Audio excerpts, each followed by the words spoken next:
Finally अब हम शुरू करते हैं अपनी एक्सरसाइज। लास्ट टाइम हमने जहाँ तक किया था, आई थिंक हमने क्वेश्चन नंबर हम 11 तक कर चुके थे, तो उससे आगे कंटिन्यू करेंगे और बिल्कुल आपको सही तरह से समझ आएगा। तो करते हैं भाई, क्वेश्चन नंबर हम कौन सा करेंगे? क्वेश्चन नंबर 12 से शुरू करते हैं।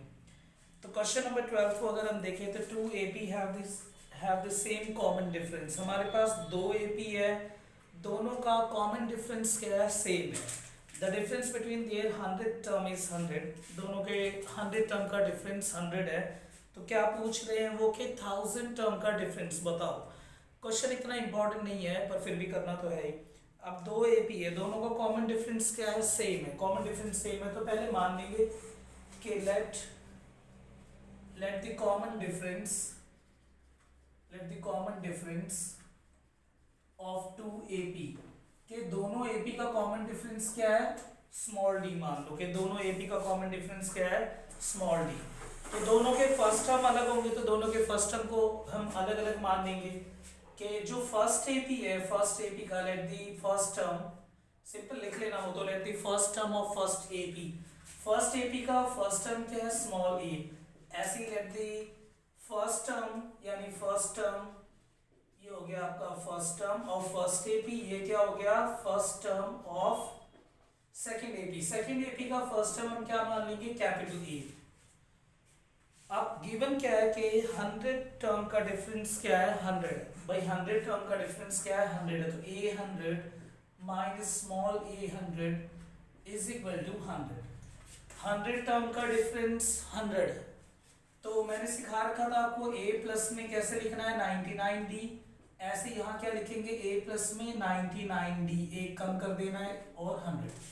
नहीं देखा तो पीछे वाली वीडियो में जाके वहां से देख लेना कि मैंने किस तरह से शॉर्टकट ट्रिक बता रखा है, बिल्कुल वैसे ही करना है।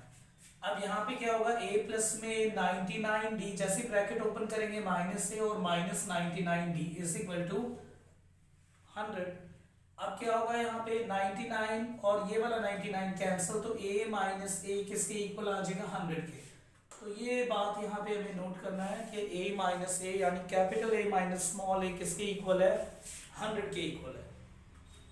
अब हमें किसका डिफरेंस निकालना है? Find out the difference between the 1000 term. तो 1000 टर्म का डिफरेंस निकालना है, यानी 8000 माइनस स्मॉल a1000, हमें इनका डिफरेंस निकालना है। तो हम इसके भी कैसे लिखेंगे? a प्लस में 999D, ऐसे माइनस a प्लस में 999D, एक कम करके लिखना है। तो यहाँ पे a प्लस में 999D और माइनस a माइनस 999D, उसके बाद ये कैंसिल, तो यहां से वैल्यू क्या आ गई? a minus a। 100 टर्म का डिफरेंस 100 गिवन था, निकालना क्या था? 1000 टर्म का डिफरेंस। तो 1000 टर्म के लिए a प्लस 999D और a प्लस में 999D कैंसिल होके वही आ गया a माइनस के, और हमने पहले निकाल चुके हैं कि a माइनस a की वैल्यू क्या है? 100। तो आंसर क्या आ जाएगा? 100। ये है क्वेश्चन नंबर 12। तो एक बार स्क्रीनशॉट ले लेना आप, और बाकी इतना ज़्यादा इंपॉर्टेंट क्वेश्चन नहीं है। अब आते हैं हम क्वेश्चन नंबर 13 पे। क्वेश्चन नंबर 13 अच्छा क्वेश्चन है, गवर्नमेंट एग्जाम में भी काफ़ी आता है और बाकी तो बोर्ड के एग्जाम में तो आना ही आना है। तब देखते हैं हम क्वेश्चन नंबर कौन सा है। Question number 13, 3 digit number that are divisible by 7। 3 digit number है और हमें बताना जो कि डिविजिबल बाय 7 कितने, हाउ मेनी, इसका मतलब क्या निकालना है? n। तो क्योंकि क्वेश्चन में क्या गिवन है, सॉरी गिवन नहीं है, क्या निकालना है? How many. तो इसका मतलब क्या निकालना है हमें क्वेश्चन में? n। पहले तो ये बात क्लियर है। और क्वेश्चन नंबर कौन सा है? 13। 7 के डिविजिबल। तो 3 डिजिट नंबर स्टार्ट कहाँ से होते हैं? था सबको पता होगा 100 से। 100 से 3 डिजिट नंबर स्टार्ट होंगे, 1 2 3, 3 डिजिट है ना, खत्म कहाँ होंगे? 999 पे। एक तो ये है सीक्वेंस ये हमें, और उसके बाद हमें किससे बताना है कि वो डिविजिबल बाय 7, 7 से डिवाइड होने चाहिए। तो पहला कौन सा नंबर है? 100 तो होगा नहीं 7 से, पहला कौन सा होगा? 105। 7 बन जाए 7, फिर 3 बच गए यानी 5, 7 5 जा 35। उसके बाद इसी में और 7 प्लस कर दो, इसमें ही और हम क्या ऐड कर देंगे? 7 ऐड कर देंगे, 112। फिर इसी तरह से क्या हो जाएगा? 190। सेम ऐसे ही ऐड करते जाना, ठीक है, अब लास्ट वाला टर्म हमें नहीं पता कौन सा होगा, तो हमें पता है सबसे लास्ट 3 डिजिट नंबर कौन सा है, 999। सबसे लास्ट में 3 डिजिट का नंबर क्या है, 999 है, पर ये 7 से कैंसिल नहीं होता। अब लास्ट वाला हम कैसे पता करेंगे 7 वाला कौन सा है, तो इसको समझने का बहुत अच्छा तरीका है। लास्ट वाला हमें निकालना है, तो एक काम करना है, 999 लास्ट वाला इसे 7 से कर लो, तो 7 मुझे 7 4 जा 28 7 2 14। अब यहाँ देखो, यहाँ पे क्या आ रहा है हमारे पास 7 2 14, यानी इस 9 की जगह पहले हमने 7 1 जा 7 करा, यहाँ 2 आ गया, फिर 9 7 4 जा 28, अब 9 में से 8 गए यानी 1, और ये 9 आ गया, 7 2 14 7 3 जा 21, तो यहाँ 4 होना था, यानी यहाँ पे ये गलत है 9। अगर यहाँ पे 4 होता तो ये पूरा कट जाता। इस तरह से लास्ट के 3 डिजिट नंबर का हम इस तरह पता कर सकते हैं 7 से। जो भी लास्ट का 3 डिजिट नंबर है उसे सिंपल डिवाइड करना है आपको, और क्या करना है, जैसे पूरा डिवाइड करो, लास्ट वाले को देख लो, यहाँ 9 नहीं होना था, यहाँ क्या होना था, सिंपल 4। अगर इस 9 की जगह यहाँ 4 होता तो ये कट जाता, तो सिंपल 999 की जगह क्या होना चाहिए, लास्ट वाला 999 और क्या है 4। अब हो जाएगा, ये सिंपल है। ए हमें पता है, ए हमें पता है यहाँ पे, और डी भी हमें पता है। ए की वैल्यू क्या है 105, और डी की वैल्यू क्या है a2 माइनस a1 यानी 7। लास्ट वाला क्या होता है, मैंने कहीं भी बताया आपको, an, तो लास्ट वाला an है, an की वैल्यू 994। यहीं पे फॉर्मूला लग सकता, तुमने लगा दिया, an के नीचे फॉर्मूला लगा दो, a प्लस में n minus 1 into D 994। a की जगह a की वैल्यू रख दो n माइनस 1, और d की जगह 7 994। अब आपको सिंपल सॉल्व करना है, और ये सॉल्यूशन तो आप कर ही सकते हो, पहले इसको उधर भेज देना, यानी n माइनस 1 इंटू में 7 994 माइनस 105, ये माइनस करना है, फिर ये जो 7 मल्टीप्लाई हो रहा है वहां जाके क्या हो जाएगा, डिवाइड। सिंपल सी बात है ना, ये तो कि भाई ये तो मैंने पहले भी करवा रखा है, बिल्कुल सेम, इसमें इतना ज्यादा टेंशन की बात नहीं। तो सिंपल है, यहाँ पे पहले ये प्लस में, वहां जाके माइनस, प्लस तो वहां माइनस, 7 मल्टीप्लाई तो वहां जाके डिवाइड, फिर माइनस का 1 वहां जाके प्लस का 1, यहाँ से आ जाएंगे नंबर ऑफ टर्म्स यानी n की वैल्यू। सिंपल है, पर इंपॉर्टेंट क्वेश्चन है, ये इंपॉर्टेंट क्वेश्चन है, ठीक है, अच्छा क्वेश्चन है, तो भाई रेड से इसमें मार्क लगा देता हूँ मैं ताकि याद करे आपको, ठीक है, तो ये इंपॉर्टेंट क्वेश्चन है। अब इसी तरह से हमारे पास आगे कौन सा है, how many multiples of 4 lie between 10 and 250। अब 4 से है, अब 4 से चेक करना है हमें। अब देखो भाई 4 से करते हैं चेक, तो ये भी सेम इसी तरह का ही है, ऐसी क्वेश्चन है ये भी सेम, कि हमें 4 से चेक करना है, और क्वेश्चन नंबर क्या है 14। Question number 14, 10 and 250। एक तो ये इन्होंने दे दिया पैरामीटर हमारे पास कि 10 से 250 के बीच में 4 से डिविजिबल होने वाले कितने नंबर्स हैं। हाउ मेनी क्वेश्चन में है, संख्या निकालनी है कितनी है, तो हम क्या करेंगे, इसमें n निकालना है, 10 से 250 है, और डिविजिबल किससे होना चाहिए, 4 से। तो फर्स्ट नंबर क्या आएगा, 10 तो 4 से डिवाइड होता नहीं, तो फर्स्ट क्या आएगा 12, फिर क्या आ जाएगा 16। लास्ट वाला मैंने पता करने का बताया था, कैसे करना है, 250 को किससे डिवाइड करेंगे, 4 से, 4 6 से 24, फिर 10 आ गया, अब 4 to 8, ठीक है। तो लास्ट वाला हम कैसे पता करते हैं, इसी तरह से जैसे मैंने सिखाया था आपको, 4 to 8, यानी अगर यहाँ पे 8 होता, या फिर आप ऐसे कर लो सिंपल, कैसे करना है 250 का डिवाइड करके, ठीक है, तो 250 का डिवाइड करके क्या सिंपल कर लो, जैसे मैंने अभी करवाया था आपको, 4 है एक तरफ 250 है, 4 6 से 24, 10 आ गया, अब 4 2 जा 8 होना था, या तो फिर सिंपल एक और बात ध्यान रखो, इतना ज्यादा कैलकुलेट करने की जरूरत नहीं है, वैसे पता है नॉर्मल क्या हो जाएगा 48, यानी लास्ट के अगर 2 डिजिट जो है वो 4 से कटती है, वो डिविजिबल टेस्ट किया होगा, लास्ट के अगर जो 2 डिजिट है वो 4 से कटते हैं तो पूरा 4 से कट जाता है। और वो यहाँ पे भी लगा सकते हो, यहाँ 8 आना चाहिए था, पर यहाँ पे क्या आ गया 10 आ गया, तो यानी यहाँ पे 8 तब आएगा जब यहाँ पे क्या होगा 48, तभी होगा 8 ना यहाँ पे, तो ये रहा 8, अब 4 2 जा 8, या तो ये तरीका कर लो, वैसे ये बेस्ट है, अगर सिंपल डायरेक्ट पता चल रहा है तो डायरेक्ट करो, है ना, इतना ज्यादा घुमाने की जरूरत क्या है। तो लास्ट वाला क्या है 248, अब बिल्कुल ये सेम ऐसे जैसे हमने पीछे वाला क्वेश्चन किया था वैसे ही है, तो ये भी आप खुद कर लेना। अब क्वेश्चन नंबर 15 पे चलते हैं, ठीक है, क्वेश्चन नंबर 15, हाँ भाई 14th क्वेश्चन इंपॉर्टेंट था, इससे पीछे वाला बिल्कुल इंपॉर्टेंट क्वेश्चन था। अब क्वेश्चन नंबर 15 में क्या है, for what value of n, 2 AP है, कौन सी वैल्यू पे n पे, दोनों जो है और जो दोनों है वो एपी इक्वल है, हमें ये दे रखा है for what value of the nth term of the two AP are equal, दोनों के nth टर्म इक्वल है। पहले दो एपी लिख लो 63 65 67, एक तो ये एपी है और ये किसके इक्वल है, दूसरे वाले एपी के 3 10 और 17, भाई ये दोनों एपी क्या है, इक्वल है और दोनों के nth टर्म इक्वल है। अब nth टर्म का मतलब क्या होता है, an, दोनों के an इक्वल है, तो यहाँ पे फॉर्मूला क्या लगा दो, a प्लस में n माइनस 1d, भाई दोनों जगह अलग अलग लिखना a और d, a प्लस में यहाँ स्मॉल में लिख लो, a यहाँ पे क्या है 63, तो यहाँ पे अब n माइनस 1 और क्या है d, तो यहाँ पे गिवन है for what value of n, n क्या है दोनों में सेम रखो क्योंकि n गिवन है क्वेश्चन में स्मॉल n है, तो हमने क्या लिखा स्मॉल n, दोनों में n स्मॉल n लिखना है, तो n माइनस 1 यहाँ पे d की वैल्यू क्या आएगी यानी 2, और ऐसे यहाँ पे a की वैल्यू क्या है 3 और n माइनस 1 यहाँ पे d की वैल्यू क्या है 7। अब कैसे सॉल्व करना है, नॉर्मल है 63, 2 को n से मल्टीप्लाई करेंगे 2 and 2 को 1 से मल्टीप्लाई करेंगे -2, ऐसे 3 7 को n से करेंगे 7n और 7 को 1 से करेंगे 7। अब 63 में से 2 गए यानी 61 प्लस में 2n और यहाँ पे क्या आएगा 7n और प्लस और माइनस माइनस, प्लस और माइनस क्या होगा माइनस, 7 में से 3 गए 4, जो बड़ा उसका साइन, बड़ा कौन सा यहाँ पे 7, तो 7 का साइन क्या है माइनस, तो यानी यहाँ माइनस का 4 आएगा।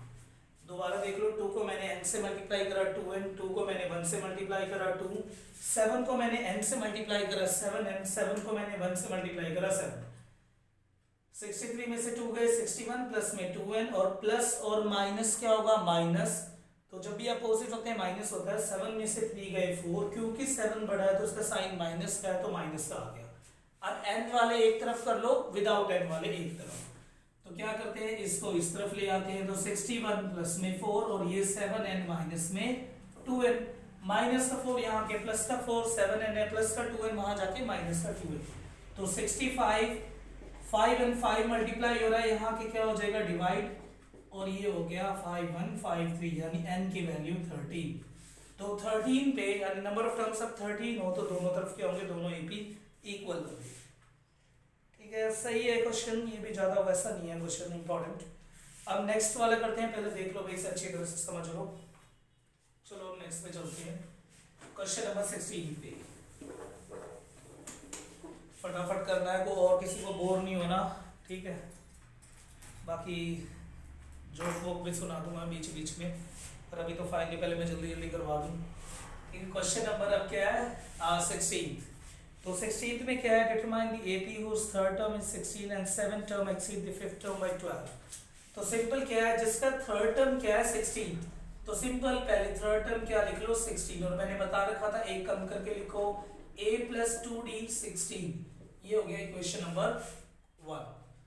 फिर कह रहे हैं सेवंथ टर्म जो है वो फिफ्थ टर्म से कितना ज्यादा है 12, तो भाई सिंपल इन्हीं की बातों में चलो, सेवंथ टर्म फिफ्थ टर्म से कितना ज्यादा है 12, सेवंथ टर्म फिफ्थ टर्म से कितना ज्यादा है 12 12 12, तो मैंने प्लस में 12 लिख दिया, यहाँ क्या लिखो a प्लस में 6d, यहाँ पे a प्लस में 4d और प्लस में 12, एक जैसा a है तो दोनों तरफ काट दो भाई, 4d है यहाँ के क्या हो जाएगा ये माइनस 12 और इसी तरह से 2d 12 और 2 से डायरेक्ट ऐसे कर दो, तो d की वैल्यू क्या आ गई 6, यहाँ मल्टीप्लाई हो रहा है तो वहां जाके डिवाइड हो सकता है, ऐसे भी कर सकते हो। अब ये d वैल्यू इसमें रख देना और a निकाल लेना, ठीक है, और सिंपल हमें क्या निकालना है, AP बतानी है पूरी AP की सीरीज, तो AP निकालना है, पहले a और d तो पता चले, d तो पता चल गया हमें 6 है, इसमें रख दो, तो a प्लस 2 d की जगह क्या रख दिया 6 इज इक्वल टू 16, तो a प्लस में 12 इज इक्वल टू 16, प्लस का 12 वहां जाके माइनस का 12, यानी a की वैल्यू क्या आ गई 4, a की वैल्यू क्या आ गई 4 और d की वैल्यू 6 है। AP निकालना है, जब कभी भी अगर AP निकालने के लिए कहे वो, अगर AP निकालना है हमें तो सिंपल कैसे करना है, AP निकालना है तो पहले वाला टर्म a होगा, फिर क्या होगा a प्लस d होगा, फिर क्या होगा a प्लस 2d होगा, फिर आगे डॉट डॉट डॉट, ठीक है, a की जगह क्या रख दो 4, आगे 4 प्लस d यानी 10, फिर 4 और प्लस 2d यानी 2d यानी क्या होगा 2 इंटू d 12, 12 और प्लस में a क्या है 4 यानी 16, ये बन गया भाई ये तुम्हारा प्यारा सा, ठीक है। अच्छा था ये वाला क्वेश्चन, ये क्वेश्चन अच्छा है तो ये आ सकता है, ये इंपॉर्टेंट है तो इस पर दोबारा से हम रेड वाला वो लगा देते हैं, ठीक है, इंपॉर्टेंट का। अब चलते हैं नेक्स्ट पे भाई, क्वेश्चन नंबर 17। ये देख लो अच्छी तरह से, नोट कर लेना से, स्क्रीनशॉट ले लेना, वैसे तो समझ ही आ जाएगा। क्वेश्चन नंबर 17 बहुत इंपॉर्टेंट क्वेश्चन है और अलग ट्रिक है इसका। ये इंपॉर्टेंट क्वेश्चन है भाई, क्वेश्चन नंबर 17। इसमें दो तीन बातें, एक बात तो भाई बहुत अच्छी तरह से इसमें आपको नोट करना है और वही बहुत जरूरी है उसमें, ठीक है। पहले तो एक क्वेश्चन देखो भाई, वहां जल्दी जल्दी में एकदम से नहीं करना कि कोई क्वेश्चन आ गया और समझ और ये तो वही क्वेश्चन है तो वही क्वेश्चन है वैसे ही करो, ऐसा नहीं है। इसमें एक लाइन है फ्रॉम द लास्ट टर्म, तो मैं इसे रेड से लिख देता हूँ, फ्रॉम द लास्ट टर्म। जब कभी भी फ्रॉम द लास्ट टर्म आए तो एक तरीका लिख लो, फ्रॉम द लास्ट टर्म। अगर ये आए फ्रॉम द लास्ट टर्म तो एक तुम्हें कंसेप्ट लगाना है, किसी भी क्वेश्चन में एपी के फ्रॉम द लास्ट टर्म आए तो L minus N minus 1D इसे नोट कर लेना, ये वाला लगाना है हमें फॉर्मूला। क्या लगाना है? L, वहां L का मतलब क्या है? Last term. L मैंने पहले ही बताया था, L का मतलब क्या होता है? Last term.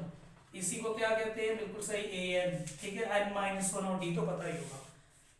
वैसे क्वेश्चन बहुत इजी है पर टफ यूं हो जाता है क्योंकि हम लास्ट वाले को AN मान लेते हैं, फिर हम सॉल्व कर रहे थे इस क्वेश्चन को, इसीलिए टफ है। अब क्या है इसमें देखो, find the 20th term from the last. Question में क्या है? Find the 20th term from the last term. क्योंकि क्वेश्चन में फ्रॉम द लास्ट टर्म आ गया, जब भी फ्रॉम द लास्ट टर्म आए फॉर्मूला क्या लगाना है? ये भाई सिंपल, देख लो अच्छी तरह से, आत्मा में बसा लो, मन में बसा लो इसे बिल्कुल बढ़िया तरह, ठीक है। तो पहली बात क्या है इसमें? L है, तो L देखो क्वेश्चन में L क्या है? 253। N क्या है? N क्या है? 20th term. जो TH होता है ना 20th, या मैं कहूँ या 12th टर्म, 13th टर्म, यही सब N होते हैं। तो N की वैल्यू क्या है यहाँ पे? 20, ठीक है। 20 क्या है? N। और उसके बाद A तो पता ही है तुम्हें, A की वैल्यू क्या है? 3। A की वैल्यू 3 है और D की वैल्यू क्या है? 8 माइनस 3 यानी 5। सभी वैल्यू उठा के भाई रख दो, इसमें आ जाएगा आंसर, ठीक है।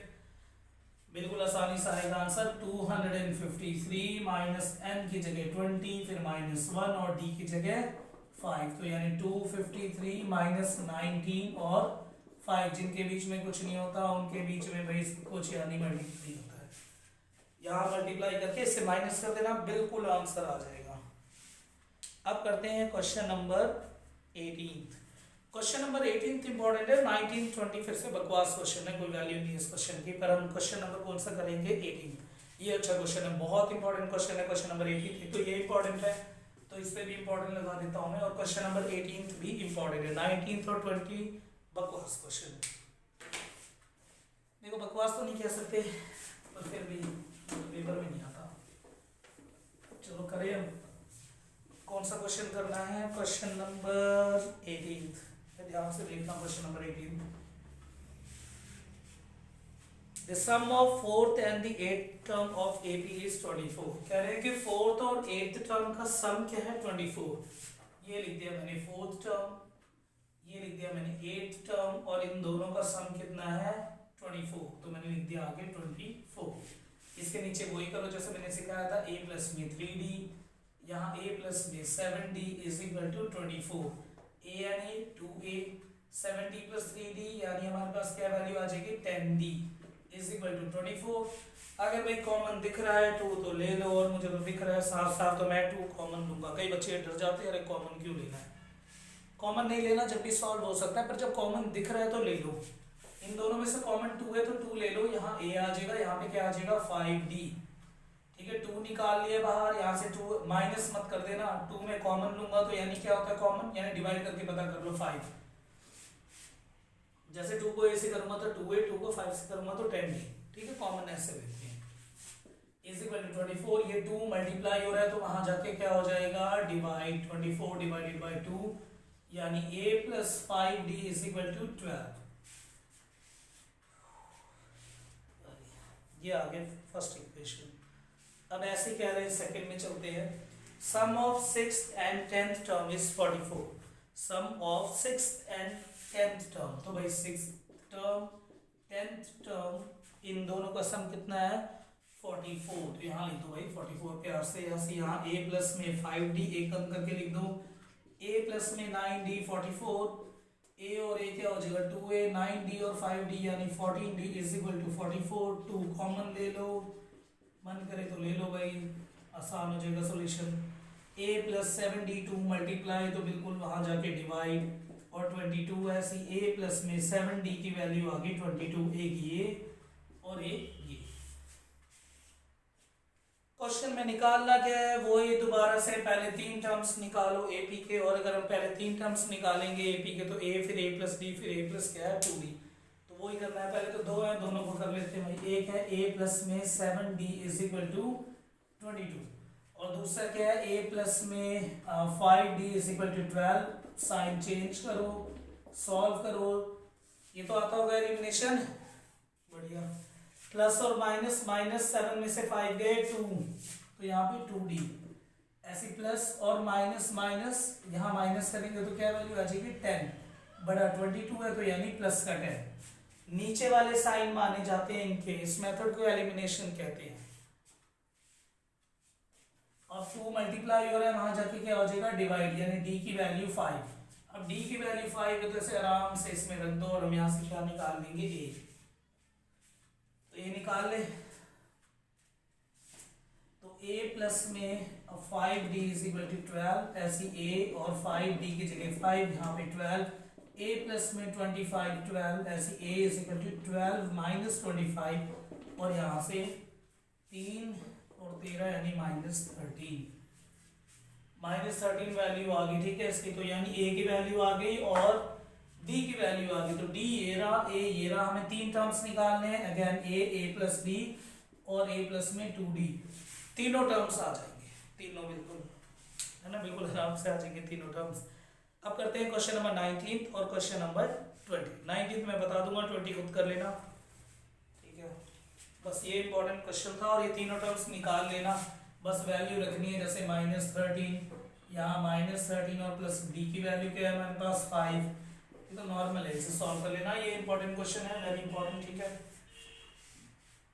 अब करते हैं क्वेश्चन नंबर 19। कमेंट कर देना अगर समझ नहीं आ रहा हो तो दोबारा करवा दूंगा, ठीक है, वैसे तो आ ही जाएगा।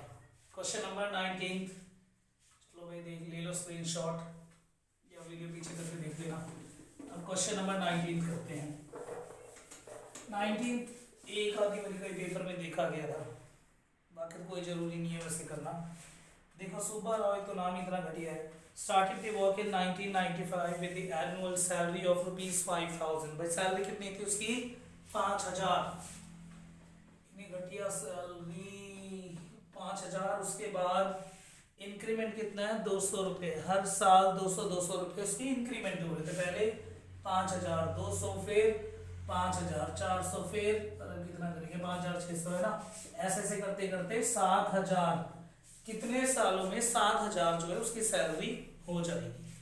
तो बहुत सिंपल है, फर्स्ट वाला A 5000 और D इसमें से माइनस कर दो यानी 200, और लास्ट वाला क्या होता है AN, तो AN में हम फॉर्मूला लगा सकते हैं, तो हम यही वाला करेंगे 7000।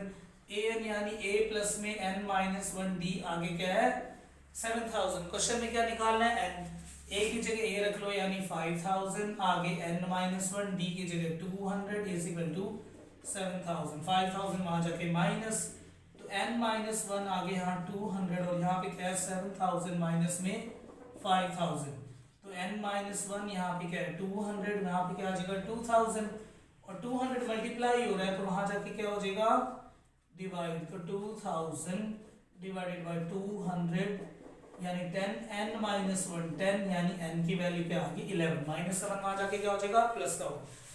सेम इसी तरह से नेक्स्ट क्वेश्चन है, वो आपका होमवर्क है।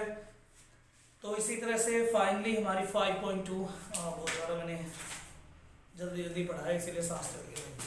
तो 5.2 यहाँ पे खत्म होगी, और हम नेक्स्ट क्या करेंगे अब 5.3। तो भाई उतार लो, और आई होप सबको समझ आया होगा, ठीक है। बस इसके बाद हम करेंगे 5.3, नोट कर लो आप।